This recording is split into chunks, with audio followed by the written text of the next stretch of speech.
Today's ruling comes on the same day the California Task Force on Reparations released its latest report. A member of that task force criticized the court.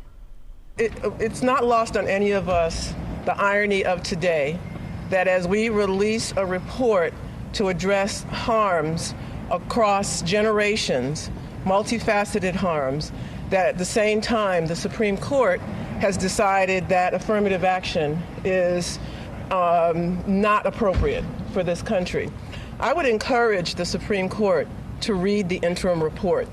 I would encourage them to read the final report and to understand that the legacy of enslavement, the ongoing harms, are with us to this very day. Today, members of that task force shared their final recommendations with the public. And we want to go now to KCRA 3's Danica Hill, who was in that meeting. So, Danica, what comes next? Yeah, it was a packed room in there today, and it was even more people in the lobby trying to make their way in. But the task force was clear in saying that this more than 1,100-page final report is only a recommendation, and the real work is set to pick up now.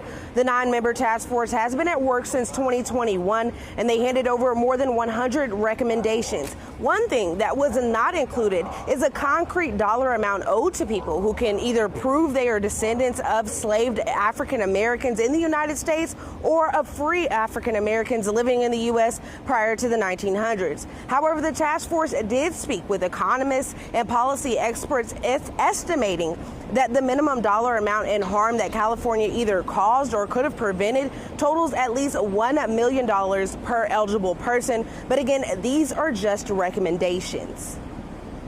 It is my hope that the task force's general efforts reinvigorates the Black American community to exercise our human right to self-determination with a renewed spirit and energy that enables us to freely determine our political status and to pursue our economic, social, and cultural development via comprehensive reparatory justice policy.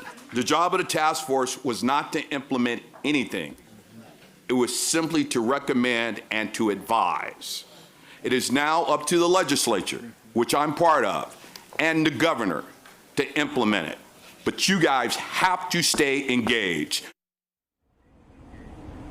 So now it will go to those lawmakers to decide whether they want to take these recommendations and make them into legislation. But whatever they decide, it must be approved by both houses before it even makes it to Governor Gavin Newsom's desk to possibly sign into law. Here in downtown Sacramento, Danica Hill, KCRA 3 News. Danica, thank you so much. And the report came up with the $1 million figure after looking at the impact and cost of unequal treatment in the healthcare system, mass incarceration, housing discrimination, unjust property takings, and discriminatory policies.